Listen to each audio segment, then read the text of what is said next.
Goeiemôre, baie welkom. Nou terwyl ons die diens opneem, is hier 'n wonderlike storm aan die broei. En dan besef 'n mens net die Here gee vir ons genade, vir gelowiges en vir ongelowiges. En ek het nou net 'n video gekyk en kan ek dit met jou deel, want dis die fokus. Ons glo in Jesus Christus. Hy is ons verlosser en ons middelaar, die Here. Die Bybel help ons om regtig te glo. Dis mooi, né? So as ons nou net die Bybel ook oopmaak en dit lees, dan help die Bybel ons om nog meer en beter in Jesus Christus te glo. Kom ons bid saam. U bied vir my beskutting, U vrywaar my van nood. Ons verbly onsself in die Here, ons juig regverdig is, ja, ons jubel dit uit, almal van ons met opregte harte, voorwaar ons jubelkrete van bevryding, omring U in U grootheid. Amen. En nou genade en vrede vir jou, van God die Vader, van Jesus Christus die Here, deur die werk van die Heilige Gees in ons lewe.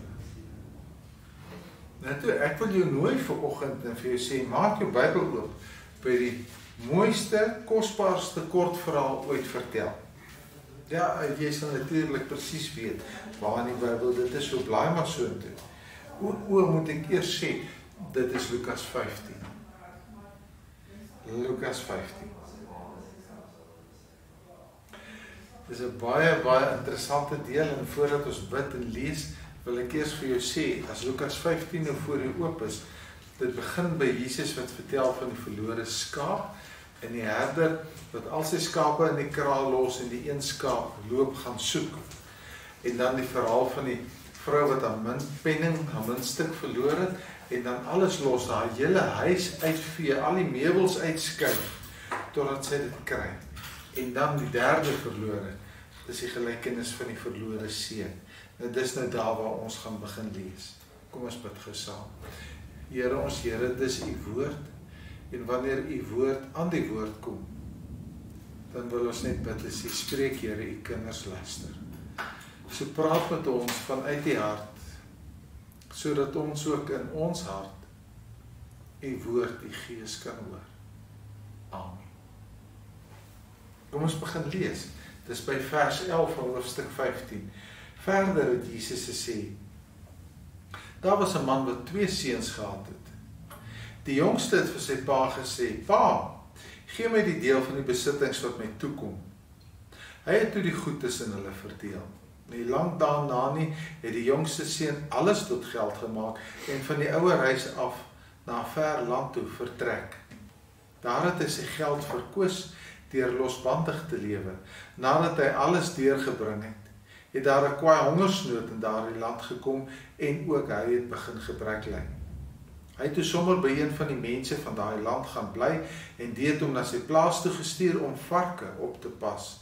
Daar het hy gewens dat hy sy honger kon stil met die pele van die varke eet, maar niemand het hom daarvan gegee nie. Toe kom hy tot inkeer en hy sê, my pa het wie weet hoeveel dagloners en hulle het almal oorgenoeg kos en hier vergaan ek van die honger.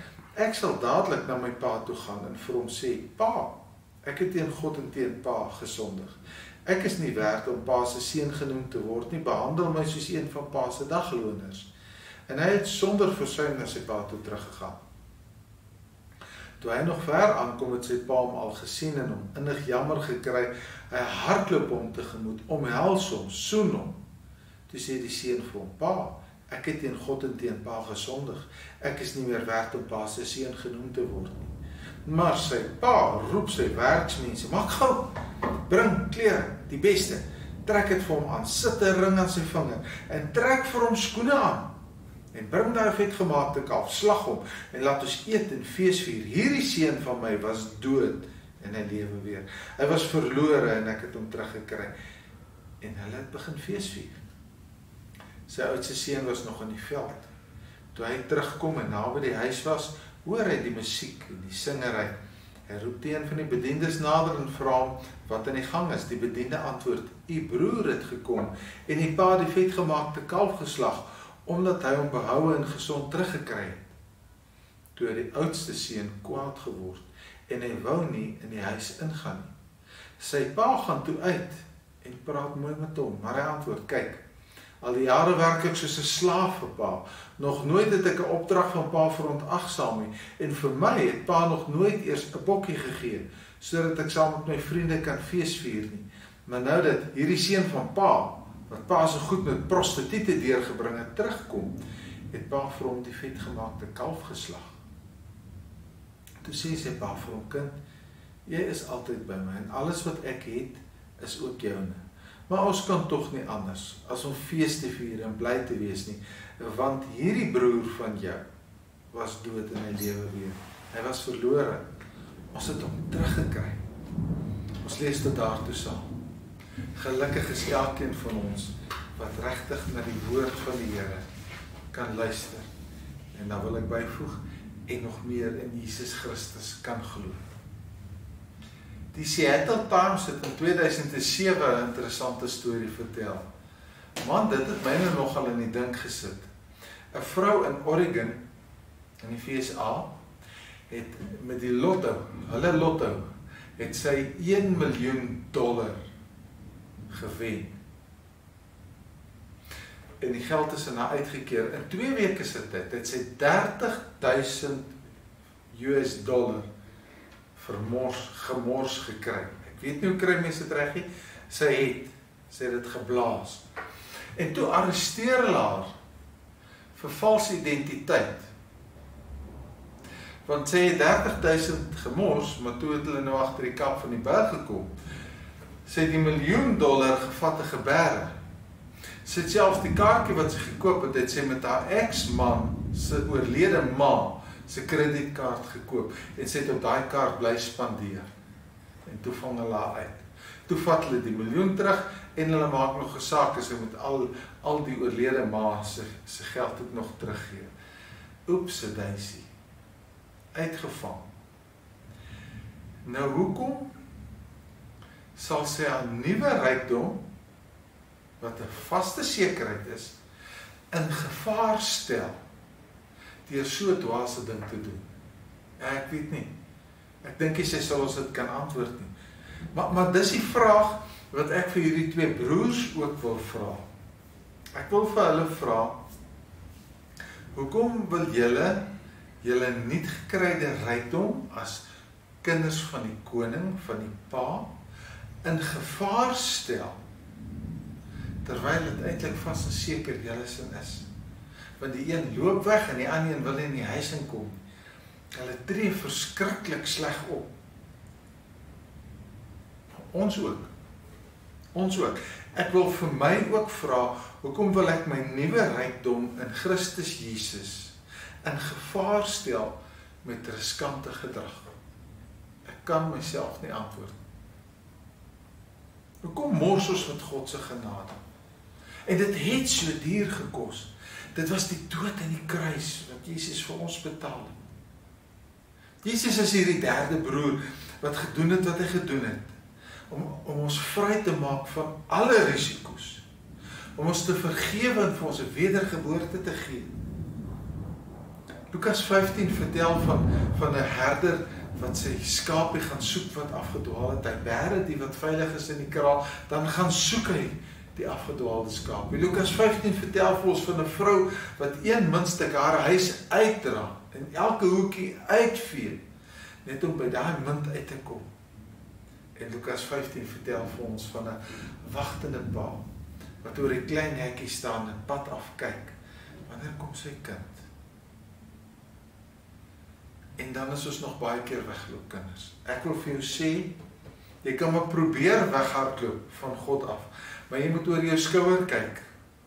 Want iemand soek na jou, en iemand soek na jou, en iemand wag oor die klein hekkie en stap in die pad af, wagtend vir jou. En Jesus sê, as so iemand gevind word, man, dan gaan hulle mal van fees vier in die hemel. 'n groot gedruis.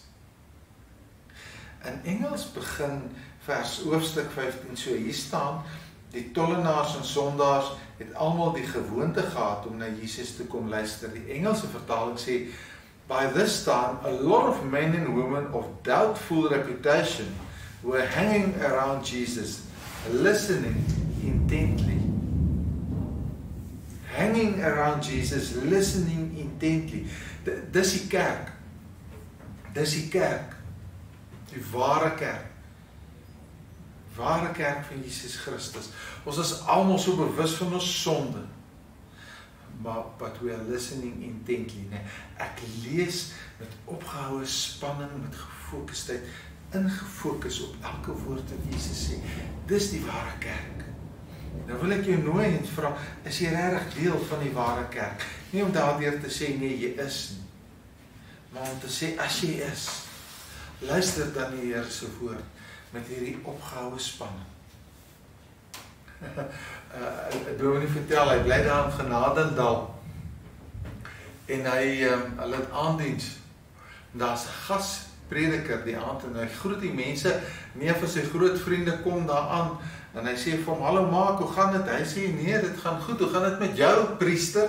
Nee, lag die dominee, en hy sê vir hom, jy en Martie is hier, dan kan die diens maar begin, kom in. Nou, lag hulle.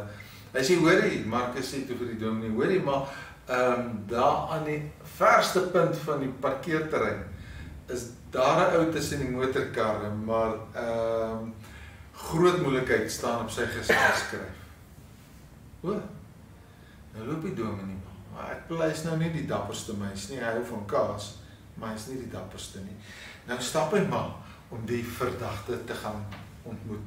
Die volgende oomblik loop hy hom vas in hierdie verdagte, hy kom so tussen die voertuie uit, waas, hulle in mekaar se gesig, en hy het nogal gedink, hy gaan sê, wat soek jy hier? En toe sê hy, goeie naam, hoe gaan dit? Maar sy gewoonte, nee priest, baie goed, dankie, sê die man vir hom. Wat is jou naam? Johnny, my priest. Johnny, nou is jy nou hier rondloop, nee, ek bære my kombers daar onder die bosse, kan ek hom maar gaan haal, want dan kan ek vanaand warm slaap. Ja, dis reg, Johnny, gaan haal hom maar gou. Johnny gaan haal hom en sê, dankie, nou kan ek vanaand bietjie warm slaap. Eintlik is die gesprek klaar, maar die dominee is nie klaar. Jy weet natuurlik die Here is baie lief vir jou. O, baie dankie. Wag, staan net hier, ek gaan haal vir jou 'n bietjie sop. Wow, baie dankie. Nou gaan haal jy vir hom sop, nou gee jy vir hom sop. Maar die man is dankbaar. Jy kan sien, hy het nog nie vandag gehad nie. Hy is bietjie dun hier langs die longe. En daai man pak in en hy eet. En terwyl hy nou hier staan en eet, toe hoor die dominee hoe sing die gemeente in die kerk. En toe sit vir hom nou 'n groot teenstel. Daar sit hulle sing hierdie mooi liedjies, maar hier is die evangelie eintlik in beeld, besig om plaas te vind. Ek wonder hoe sal die mense dink oor wat nou hier gebeur. Maar dis dan genade dan. Hulle moet ons verstaan, my genade, hulle moet God se genade kan verstaan. En toe hy so in die kerk ingaan, toe lees die ou dominee wat daar kuier, toe het hy juist hierdie gedeelte gelees en toe sê hy vir hulle die volgende. In die Engelse Bybel staan daar geskrywe, by this time a lot of men and women of doubtful reputation were hanging around Jesus, listening intently. Dat is nogal mooi, né? Listening intently. Dis die kind dat ons gefokus sal luister. Want weet jy, God die Vader beweeg in die pad af. Hy kyk oor die klein nekkie en hy beweeg oor die pad af na my en na jou. Ja, hulle sê, dis die beste kort verhaal ooit vertel in die wêreld. Die verhaal van die verlore seun. Eintlik is dit nie die verhaal van die verlore seun nie, dis die verhaal van die wagtende pa met oop arms. Tuis, om tuis te kom. Tuis is daai plek waar het jy verkeerd gedoen, as jy in die deur klop, moet hulle jou inneem. Dis jou tuis, dis jou huis. En so sit die pa van 'n rebelse tienerdogter op haar bed. En dit is 2 uur, dit gaan 3 uur toe, sit hy op haar bed en hy wag, dat sy kind moet terugkom. En nou het hy al 'n paar keer gedink, wat gaan hy vir haar sê? Eers het hy gedink, hy gaan haar skrik maak, allerhande goed, maar nou sit hy net daar. En hy het gegis en hy het later maar afgekoel. En toe sy deur die venster klim, toe in plaas dat hy in woede uitbars, gryp hy haar net vas en hy sê, ek is so bly, jy is veilig terug, my kind, ek is so lief vir jou, ek het so verlang na jou. Toe kom daai liefde, oorval hom net so, nee, soos 'n groot brander wat net oor jou slaan. Besef hierdie pa net, ek is lief vir my kind. Dis hoe God die Vader met my en met jou ook optree. Almal is welkom. Sy arms is uitgesteek, gesê, kom na my toe, as jy honger is, as jy moeg en oorlaai is, kom. Dis die pa wat oor die klein hekkie in die pad af kyk, en as jy die kind sien aankom, dan hardloop hy in die pad af. Onverstaanbaar, sê party mense, lewensveranderend, sê ander mense. Geen boosheid kan bly bestaan onder hierdie vergifnis nie. Ons noem dit genade. God se genade. En dan sien ons die jongste seun, so Monkiet vertel, sy begin haar preekie so, sy boodskapie so, sy sê, sy is met 'n klomp 6-jariges besig, nou vertel sy vir hulle van Jona en die vis wat vir Jona ingesluk het. Ken jy 6-jariges? Ja, die ene sê, nee, as hy menslik gaan, dan kan sy snorbaarde vashou, en as hy daai oomblik, as hy weer 'n slaggie moet sy spiere ontspan, dan trek ek myself uit. Die ander een sê, ek gaan my knipmes uithaal en myself uitkers. Die ander een sê, die ander een meisietjie sê, juffrou, ek bel my pa, hy sal my kom uithaal. Ja. Ek bel my pa. As tyd in ons lewe wat net 'n pa kan. Daar's 'n tyd in my en jou lewe wat net God die Vader kan. Soos 'n hompieke dompie sal hy vir ons heel maak en in mekaar sit. Dit is mooi as jy vertel, né, toe daai verlore seun terugkom, gee die pa vir hom en sê, trek vir hom 'n mantel aan, sit 'n ring aan sy vinger, trek skoene aan sy voete, kom ons gee vir hom 'n partytjie. En dan wonder 'n mens, wow, nou hoekom al die goede? Die mantel gaan oor eer. Sit vir hom 'n ring aan, hy dra gesag in my huis. Trek skoene aan, hy's nie 'n slaaf nie, hy's 'n vryman. Hy het vryheid gekry. Kom ons vier fees van pa se vreugde loop oor. As jy hierdie boodskap hoor tog maar wat die verkoopsbeampte vir die vrou gesê het. Die vrou kom soek werk by die winkel. Nou is daar so 'n lang lys wat sy moet invul. Nou vul sy in. En toe staan daar ouderdom. En nou staan sy so met die pen. En sy ewe sê die verkoopsdame vir haar, mevrou, hoe langer dit vat, hoe erger en ouer gaan dit wees. Toe skryf sy maar haar ouderdom in. Hoe langer dit vir jou vat om God die Vader as jou pa weer terug te aanvaar, hoe ouer gaan jy wees. Die oudste broer het daai nie verstaan. Want die oudste broer moes iets besef het. Hoe sê die Bybel, toe die seun tot sy sinne kom, toe hy weer by homself kom, homself net weer, om weg van God te wees, is om nie jouself te wees nie. Om God te vind, is om jouself te vind. En dis die deel wat die oudste broer nie mooi verstaan het nie. Die oudste broer was soos die kind wat by die troue saam met sy pa en ma's nog iets, die kind hier in die kerk, kom die bruid nou daar ingestap, mama, hoekom dra die tannie wit? Sst, sy dra wit my kind, want dis haar blyste dag. Mama, nou, hoekom dra die oom swart? Hierdie broer het swart gedra. Hierdie broer was dikmond geweest. Hy het swart gedra. Hy het God vermy. Ek wil vir jou 'n belangrike ding sê. Jy kan God net so erg vermy met 'n vroom lewe en godsdiens, as wat jy God vermy deur 'n onheilige lewe en ongodsdienstig te lewe. Evenveel. Want dis nogal wat Henry nou uit die gedeelte sê, wie is die verlore seun, die oudste of die jongste? Eerste dink ons die jongste, en dan weet ons, oeps, dalk is dit die oudste. Want die oudste wil net by sy pa iets sê. Pa, jy het my nog nie 'n bokkie gegee nie. Pa, jy het nog nie dit nie. Pa, jy het nog nie dat nie. Hy wil net iets hê. Ek lewe vroom, ek lewe godsdienst en dan sit sommer met 'n klein letter. Want jy skuld my iets. Hy's 'n genadedief. Ons is almal daar.